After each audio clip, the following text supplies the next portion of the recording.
I would like to thank anybody who is in attendance. This is November 20th, 2022. It's Sunday. I'm in Tacoma. I live in Section 8. I was learning things as a senior student down the road at Tacoma Community College, where I attended rather late in life. Being old is a cold douche. I don't mean to abuse you with language, but you do need to strengthen yourselves because some of the issues that I'm going to be talking about are rather hard on the nostrils. I have some time and I'm going to make two videos today. I want to point out that the few people who watch me are probably from the world's climate change movement. I have a favorable impression of the climate change movement, particularly in Bangladesh and Africa. Like myself, most of these people seem to be striving to bring about honesty and brotherhood. Now, some of these issues may be rendered moot at any minute, sadly. Deranged individuals, probably from the Ukraine military, have been shelling the Zappa reactor.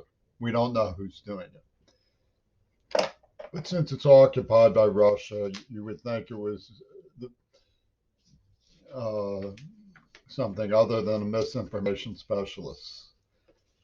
We all realize that the danger that was posed to the Zappa reactor is a result of this special invasion. I want to talk to you a little bit about the world situation today. And it's well known that I'm disagreeable on the subject of American politics. And being disagreeable about American politics, I've come to be associated by some people in the military psychology schools with extreme left wing politics. This is relevant to my overall view that when we see the world situation, we're inclined to think that there's two forces at work. The forces of reconciliation that are trying to bring about favorable change to ameliorate the climate change catastrophe and mitigate the tragedy of gluttony in fossil fuels, which has led to oil wars and so on.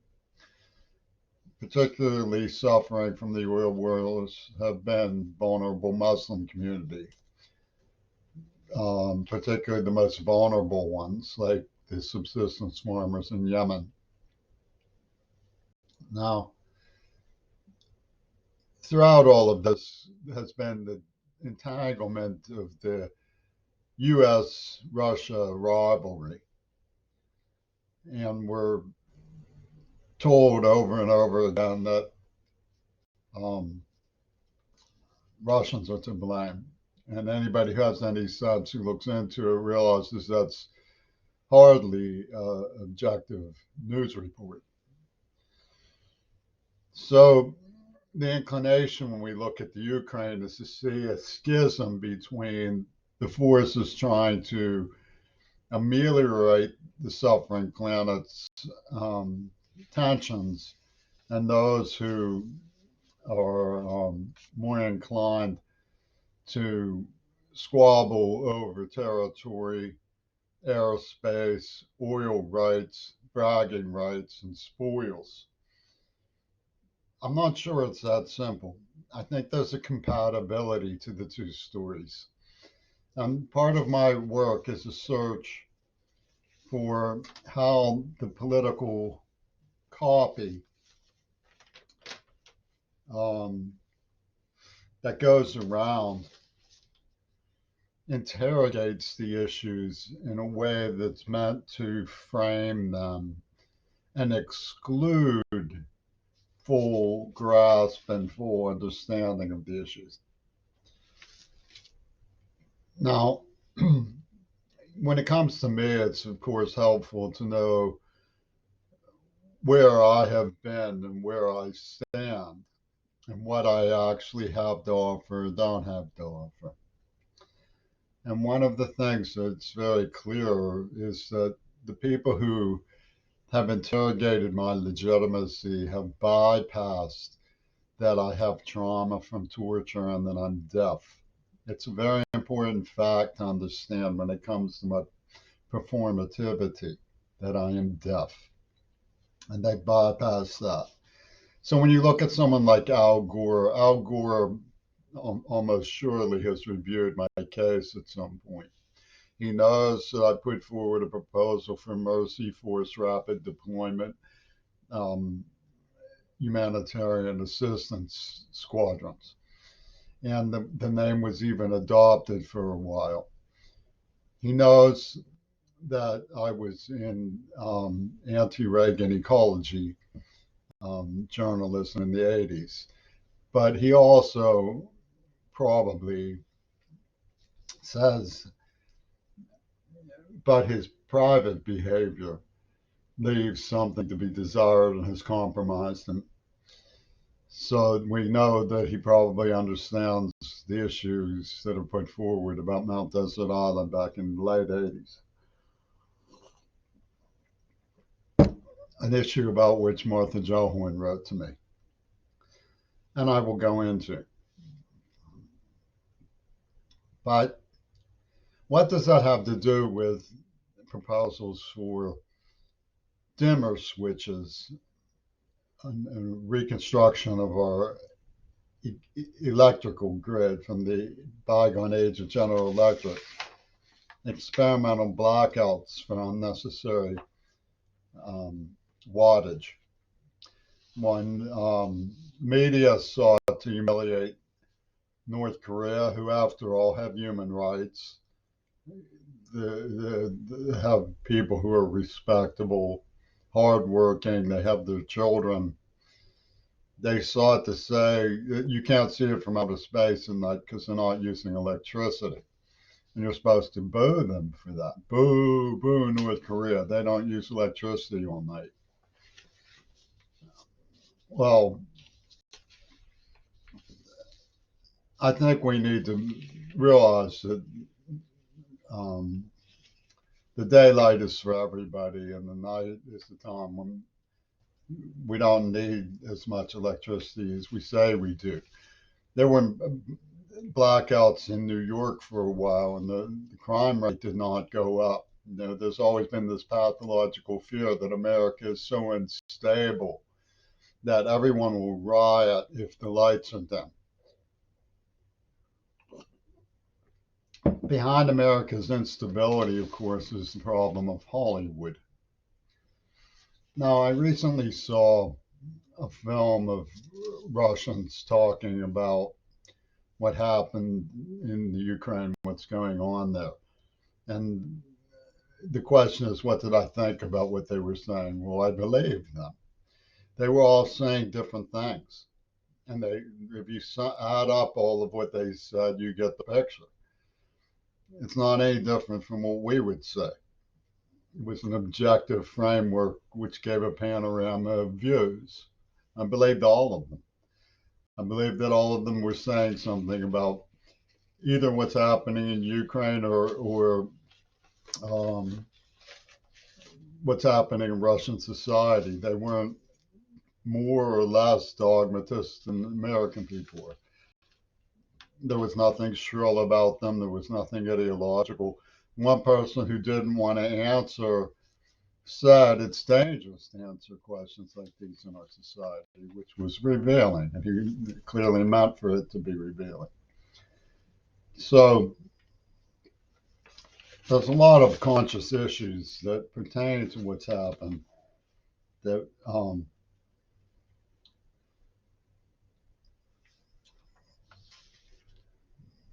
conflict with the disagreeable stereotypes that our society has long promoted. And these disagreeable stereotypes about Russia were more important to our society than Russian reform. Now, Russia has portrayed its invasion of Ukraine as a war of pride and a war of public safety in Russia. Whether that's true or not um, depends a lot on your reading of um, the forces behind the expansion of NATO and the friction with Russia coming to a head, and the morality and legitimacy and honesty of the Kremlin. See, one of the things we know is that Putin, who was open, and you people could understand him and see him and get his views, met with Oliver Stone. And it was this openness that allowed us to apprehend his views. But the people he met with were Oliver Stone, Henry Kissinger. These were people from the Vietnam War era. So he's meeting with fellow militarists in a way, fellow controllers of American views in American media. So there may be more than meets the eye when it comes to what's going on in the Ukraine. It may be an attempt to divide and militarize so that the ultimate outcome, the ultimate frame, is militarization. And I'd like to talk a little bit about how that serves their purposes and what it says about what has gone before. Now, many people realize, I can tell this from the way that I'm cultivated and ripped off and so on, and watched and scrutinized, and nobody giving me the benefit of friendship, that I'm being used as a slave, as a toy, as an experiment to a secret story. And this was going on long before I knew that they were doing it. It's like the Truman Show. And I found these papers that were planted on me later in life than when they came. They say things like only two people would know.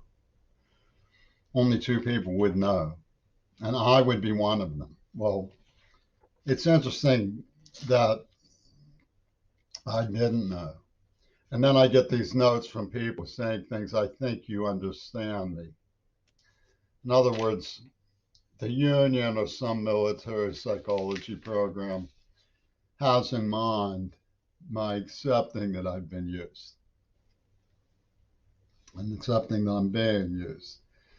And it's very interesting to know because one of the things that's a Pittsburgh kind of trick, the professional Jews like Joel Kaplan, the University of Pittsburgh medical community, would say, oh, little Jimmy is a dreamer. He believes in peace in Vietnam. When I'm like 10 years old, they're saying this stuff, right? I'm baiting my brains in. Well, one of the thugs who worked with John Schulman, who was arrested for a museum heist, and whose employer was in constant contact with one of Trump's speechwriters. Keep in mind that somebody who worked at that library, the Carnegie, was named Don Wentworth. Where it went, what's it worth? And Schulman was the Netanyahu crowd. We have Donna, who appearing on my father's obituary. Jimmy, who is what the girl who wrote these letters reported her brother said when he was asked if he remembered Jimmy.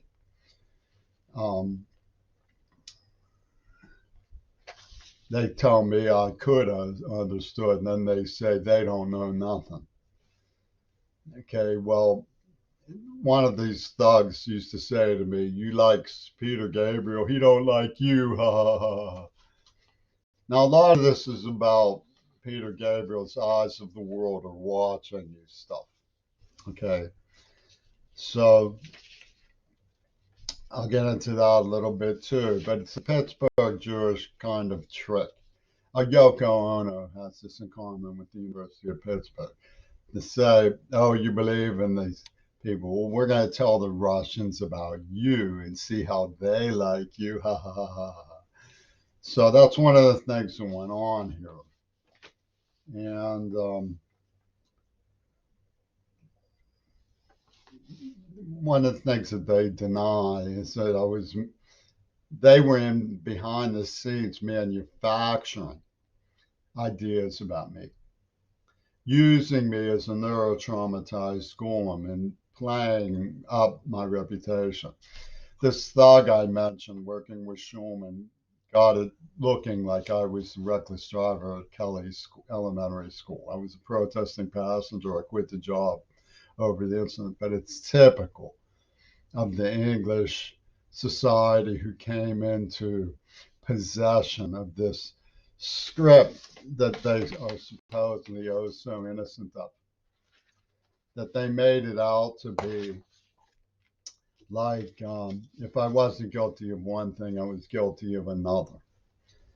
But they were involved in manufacturing of these issues. One of them, Greg Carl, writes, the persona is subjected to successive degradations of the X motive. So we see what these Licky Chops pornographers have in mind with their political mysticism while we face what Antonio Guterres of the United Nations calls a problem of biblical proportions with the climate change movement. Well, it is a problem of biblical proportions, and it is so deliberately. And one of the fingerprints of the plan for this to happen this way are these police mystics who look at me and say, aha, we have one who deserves to be subject to a genocide warrant, which of course is the nature of Mount Desert Island, was observations of human behavior that have calamitized us with overpopulation. I didn't have any offspring. The person yammering about it has like 10 children. So it's a peculiar claim for them to be making. I wasn't allowed children, but that of course was their doing. That's part of the biblical hysteria that they want warranted. So what I'm trying to say is that I don't think that the issue is just climate change, but it's how we got into this catastrophe to begin with and what it says about what we need to do to heal the world around us. And to identify who the real perpetrators are. Who are the people who are positioning themselves by deciding what scripts are allowed and what scripts aren't, what information is allowed and what information isn't allowed. How are they positioning themselves to get what for them apparently is the last laugh? I don't really understand how anyone can dismiss the concerns that I'm raising. But what's controlling the conflict that has become ideological is the fact of personal loss that's involved. We see from many different quarters more and more vows never to forgive and never to forget. And they tell me what I say to me, don't tell me what I know in Pittsburgh. Well, I think what they're really concerned about is that I might tell other people what they know. For example, there was a gang called Artec associated with Louis Kahn's Salk labor crowd who were involved in torturing me and apparently had prior knowledge of the AIDS attack. Now, when you look at how I was promoted in the time. They say that in war, timing is everything. Well, when you look at the way that I was promoted, it's clear that they see it that way. Um, I was promoted as a devil worshiper because I was being passed around by a bunch of girls who were being put on me by whispery types who, said we can make a bundle of boondoggle by playing this guy for his reputation. But I was not the good kind of devil worshiper that Frank Zappa was. You understand? The good kind of devil worshiper went along with that. The bad kind of devil worshiper who could have saved John Lennon was a deaf sissy who was against the Vietnam War and so on. So we're living in a society that has suffered yet a second terrible purge in COVID 19. Now, when there's a purge, people look for a group who you can explain away being excluded. They're not individuals anymore. And what has happened is we have a dead zone in all of our morality about what happened. They say in war, timing is everything. You would certainly think so from looking at the way I was played by the Zappa community. But what you see in the operations of global society is a mentality that comes from the Hollywood conspiracy that put a lot of this stuff together, beginning in World War One. It's a system called montage. In other words, the reason why Trump thinks Putin is brilliant is because of this montage thing. They release COVID and then they create conflict around the Zappa reactor in Ukraine. You're playing with fire if you write the truthful history of this and so on. And Trump is in a position to last laugh when it comes to UW's and Seattle's brilliancies. Because if you look at critical race theory and whatever you may think about it, it can be stereotyped as simply picking out innocent people because they're white, for example, and saying we hurt them as a compensatory code. Now, there are interesting things in this book, but the idea of compensatory coding is an alliance with people who really have stuck it to black people in the past. It's not a liberation movement when you look at it from the point of view of just using stereotypes. You say you're special pleading for white people. I'm not special pleading for white people.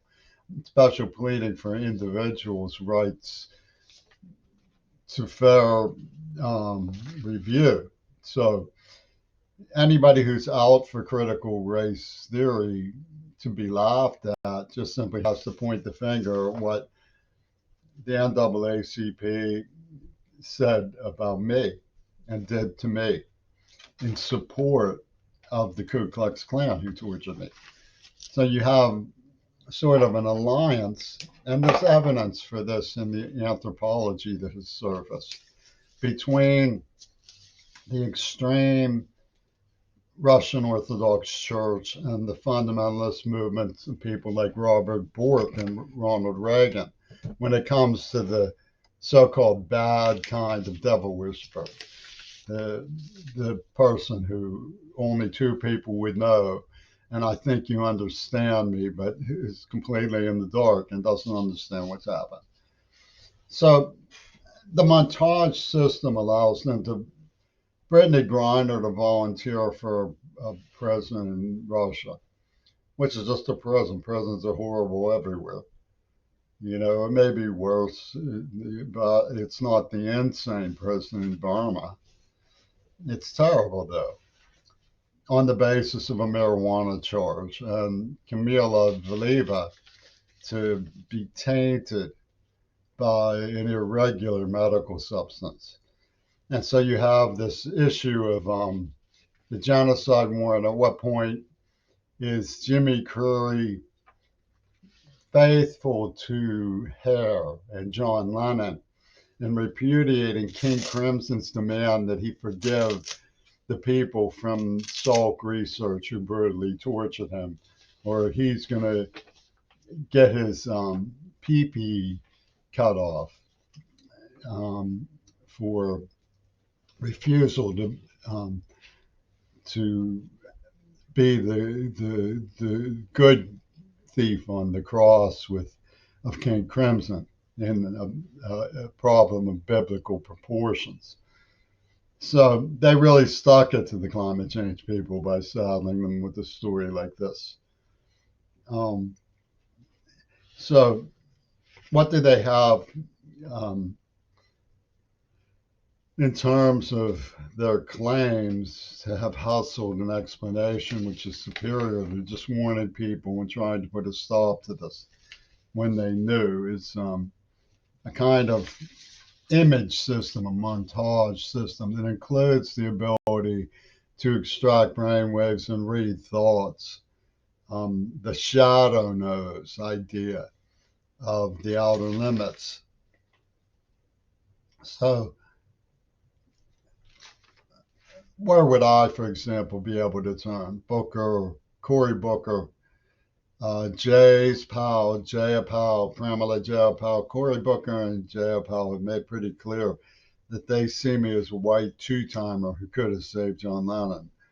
And no matter how many times they torture me, crucify me, chemically castrate me, use a nerve agent on me, deafen me, apparently some of my archives have been repoed by people who think I'm misusing them.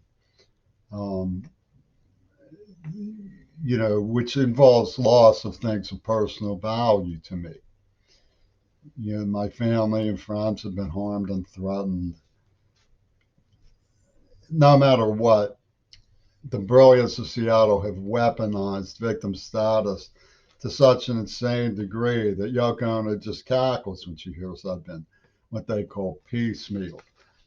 And they have a very interesting montage system. Russian television, for example, had a man very soberly saying, I don't think NATO wants this fight, which I don't think either.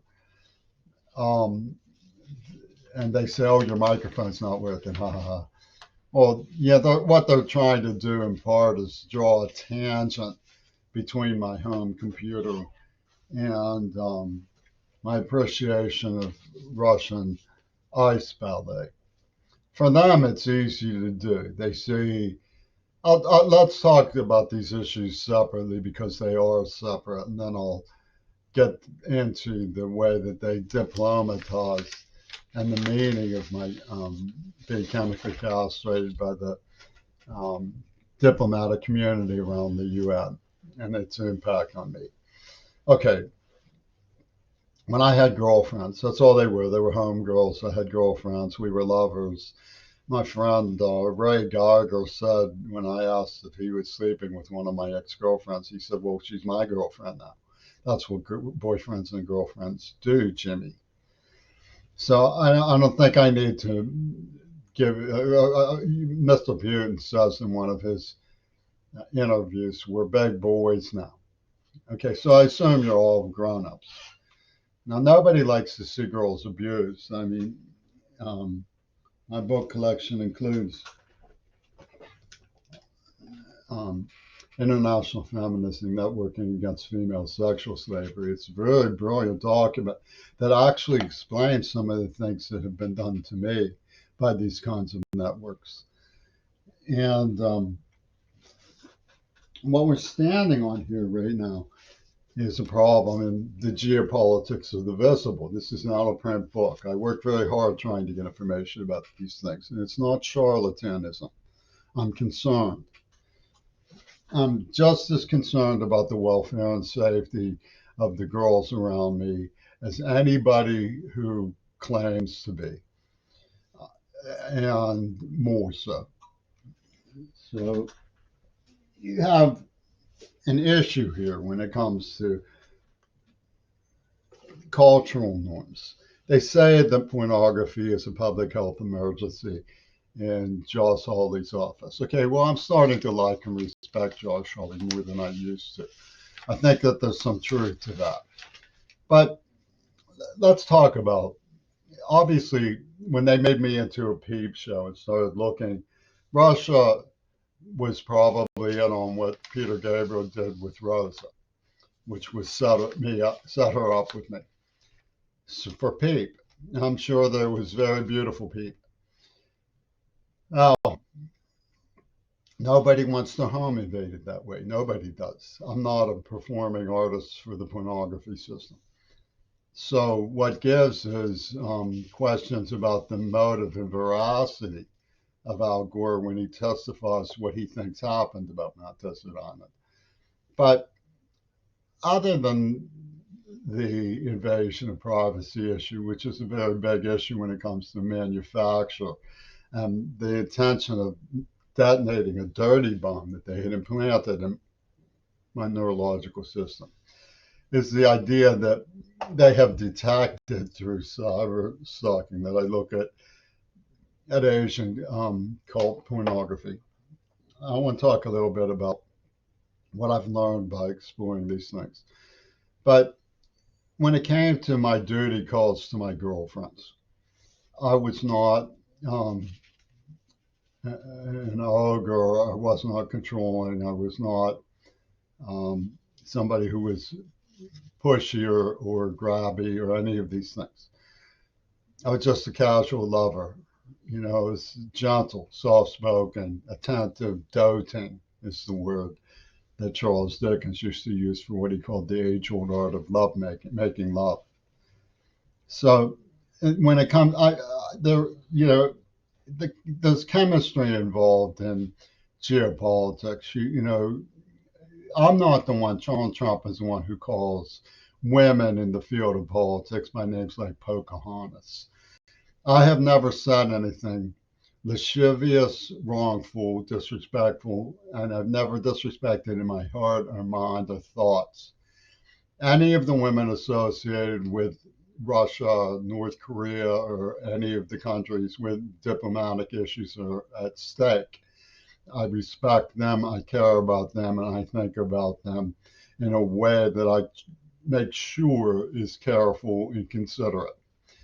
Now, I read in a public newspaper in the United States the apprehensions of a middle aged woman about the issue of a pornographic um, movie star who was discovered in a public university as a lower class person.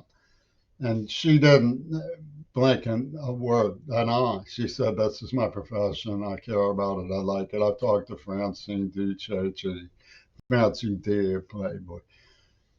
She's the same way. She says, "This is my progress report on female liberation." Well, this middle aged woman in print in the public newspaper said what is the root with the public health emergency of the way that I get mal-depicted by people who don't mind their own business. And she said there's a form of lovemaking which involves the ejaculation of semen on a woman's face.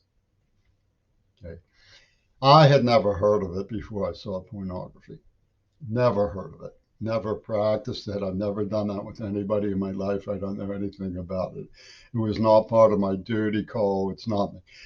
Only when I learned about it did I put together what happened to me in Michael Reagan's favorite scene when I was 9 years old, which the Licky child pornographer constantly dredge up for Peter Gabriel.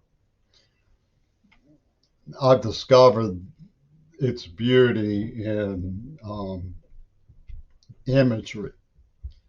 And because I'm isolated, alone, and careful about my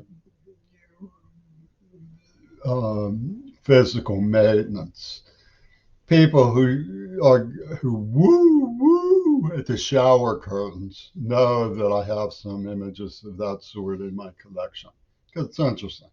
It looks like the women, maybe the reason some of these women broke up with me was because I didn't do that. So, um, when they synthesize in the montage, the laughter, your microphone doesn't work.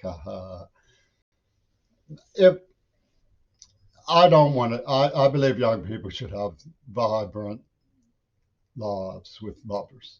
I don't, as Mr. Putin has said very um, maturely, I'm a big boy now. I'm not trying to take any woman to task for her freedoms. No, if the Pope were to find, with the consent of all, a young woman who wanted to play martyr to me and who had all the appreciable energy that could maintain an alliance with me, I would be very grateful to consider that. But you have to understand and look at my choice of words. I see it as martyrdom. I would prefer to be left alone rather than have that on my conscience. You know, if the woman who I love is obvious to anybody who reads my poetry, I wouldn't be able to resist her if she loved me. But I'm a big boy now. I can certainly understand that the age difference is too formidable, that the lack of ability to perform my duties is too formidable. But I want to talk to you a little bit about the people who did this to me, because they're still at it. You know, got one of them traded me a bird for this 2 balls game. You know, I was happy to trade it to her, but it was sort of a raw jest, you know. And in order to explain to you what they did, we have to go back in time to their claim that Mount Desert Island was legitimate. It wasn't legitimate. It was an operation of sorts. And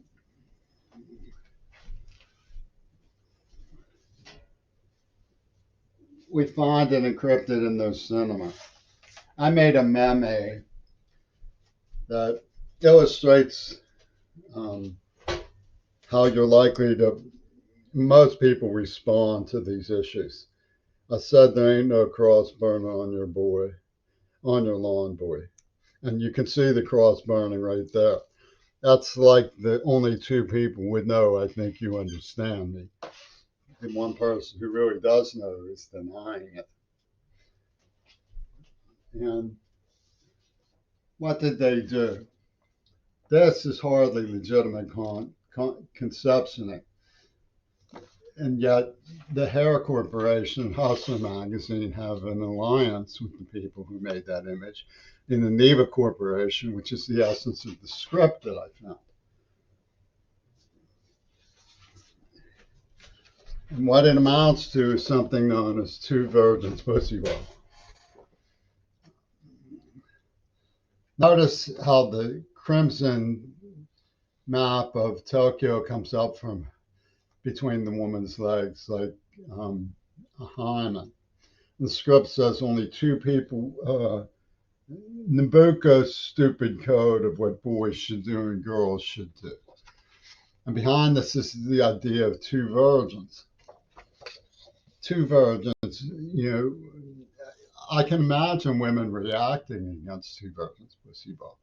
You know, in Russia, there's this group called Pussy Riot. It's mine, I'll do what I want with it. And you have people like Václav Havel talks about the power of the powerless. In treating women appropriately is part of their empowerment, and women are particularly without power. And of course, the root of my concerns is that I'm against massacre. And my attempts to get help for the victims comes from something like radio, film, and the death of the Weimar culture.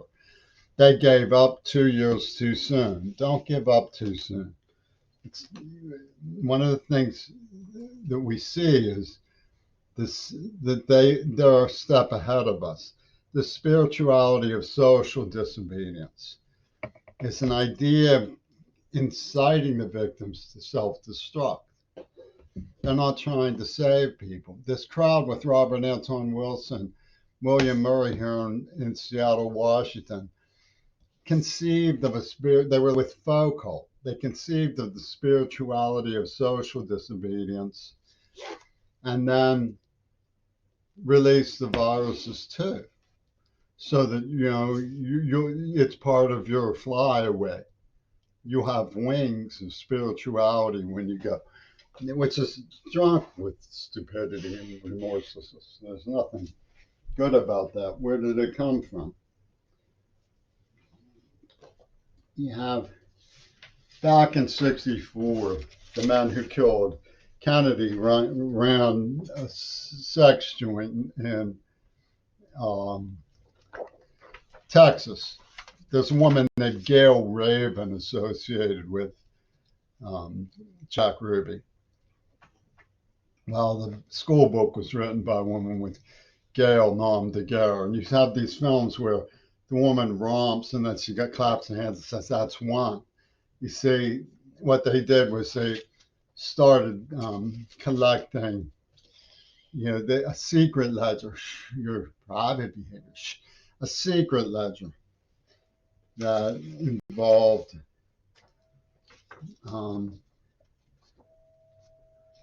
two verbs of football and the compensatory code for the black man. Now, I want to talk to you a little bit about black feelings about pornography. I've gotten some feedback from black women that I don't dote over black women in pornography, and that's not equitous. Well, I don't deny that I prefer job environments with black people and living environments with black people.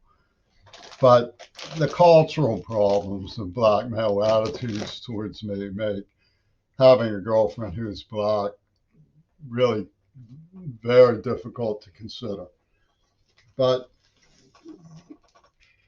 when we look at stereotypes that are used in this arrangement, you see a Jewish girl looking accusingly at a blonde woman. And this is a system of montage of symbols that this gang cultivated. And what they did, among other things, was kill Martin Luther King. They put advanced planning. Some of these men were black. This was in Jet magazine. They have a woman like Coretta looking at him accusingly. And they have a dual image of two women looking like one woman and a man making with a camera behind him making peep. So these people were running peep shows for the purposes of moral purification. That sounds like pretty heavy British mindset. And they used the montage system of overlapping images, Marquis the Twin, Clemens and Longfellow, right? Clemens and Longfellow? And they have this picture of all these firemen who look like Lyndon Johnson raising their fists, Marquis the Twin. So what they're after is apparently an arc. You have the star of the script is named Dee Dee. Woody Allen, everything you wanted to know about sex, but were afraid to ask, right? They would rather talk about peep of a child than the fact that the child was tortured. Let me show you a few more things about these whodunits, these Netanya who's, these Dono who's.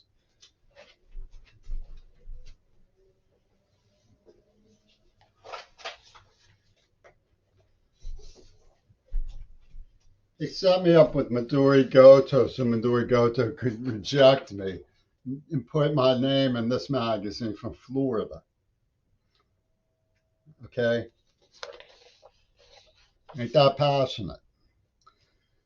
And of course, when I went to